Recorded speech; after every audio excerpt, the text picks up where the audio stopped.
한국 최고의 투수가 누구야? 야구를 좋아하는 분이라면 이런 이야기를 종종 해보셨을 겁니다. 밤새 토론을 해도 늘 결론이 나지 않는 질문인데요. 은퇴한 선수들을 기준으로 여기엔 2명의 대투수의 이름이 언급되고는 합니다. 롯데자이언츠의 고 최동원 선수, 그리고 해태 타이거즈의 선동열 감독님을 두고 설전이 벌어지고는 하죠.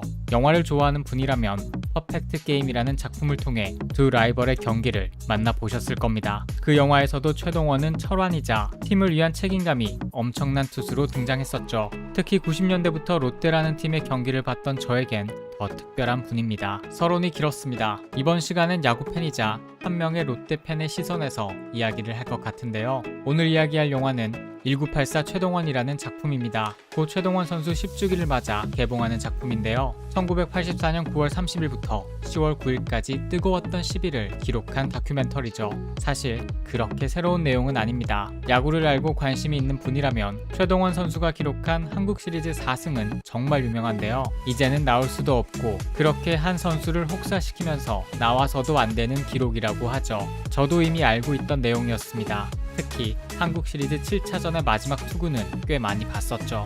롯데자이언츠 팬에게 그 장면은 유독 특별합니다.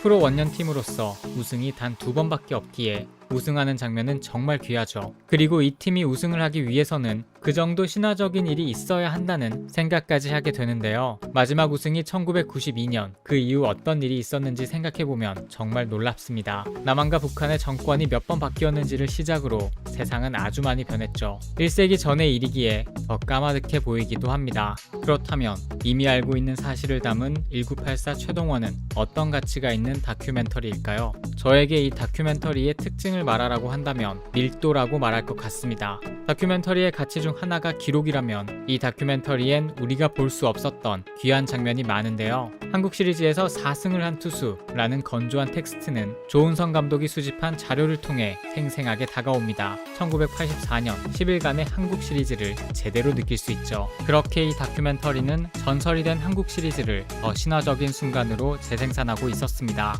당시 최동원 선수는 7차전 중 5게임에 등판했는데요. 롯데자이언츠는 1, 3, 5, 7차전에 최동원을 등판시켜 4승을 하겠다는 전략을 세우죠. 말도 안 되는 전략 같지만 최동원은 그런 믿음을 주는 에이스였습니다. 등판 일지를 살펴보면 이렇습니다. 1차전 9이닝 완봉승, 이틀 휴식 후 3차전 9이닝 2실점 완투승. 여기까지는 계획대로였습니다. 하지만 이틀 휴식 뒤 등판한 5차전에서는 9이닝 3실점 완투패를 하게 되죠. 그리고 다음날 열린 6차전에서 구원으로 5회부터 마운드에 올라 4이닝을 무실점으로 막고 승리 투수가 됩니다. 마지막 남은 7차전, 최동원 선수는 한 번 더 선발로 등판했고 그날 4실점 완투승을 거두고 한국 시리즈 4승을 기록하게 됩니다. 5경기 40이닝 4승 1패. 역사상 가장 드라마틱했던 한국 시리즈는 그렇게 완성됩니다. 계속 말씀드리지만 이 사실은 이미 수도 없이 들어왔던 기록입니다. 다만 1984 최동원은 한국 시리즈 7경기를 조명하며 그때의 상황과 이슈를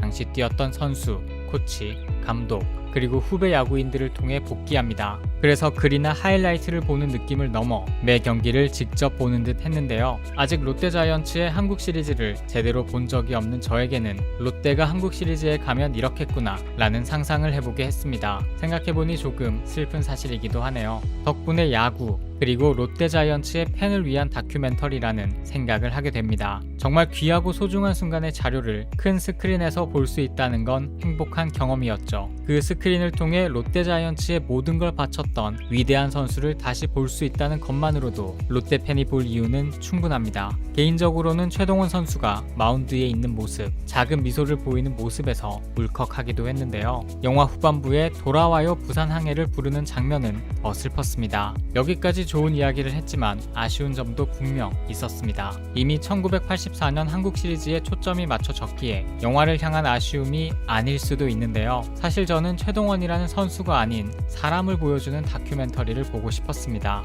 물론 이 작품도 벅찬 감동을 느끼게 하지만 고 최동원 선수는 마운드 밖에서 걸었던 길도 무척 험난했었습니다. 어려운 선수를 돕기 위해 선수협을 추진하다 트레이드 되기도 했었고 은퇴 이후에도 롯데에선 코치 생활을 하지 못했죠. 그리고 부산 지방의원 선거에도 나가는 등 많은 일이 있었습니다. 그런 이야기도 밀도 있게 보고 싶었기에 조금은 허전했습니다. 고 최동원 선수의 등번호는 11번이었습니다. 롯데자이언츠에서 유일하게 영구 결번이 지정된 숫자이기도 하죠. 그리고 1984 최동원은 11월 11일에 개봉했는데요. 이 작품은 어떤 문제를 조명하고 이를 냉철하게 파고드는 다큐멘터리는 아닙니다. 반대로 기록의 아카이브를 통해 감동적인 순간을 공유하는 뜨겁고 감성적인 다큐멘터리죠. 여기에 개인적인 의견으로 이번 영상을 마무리할까 합니다.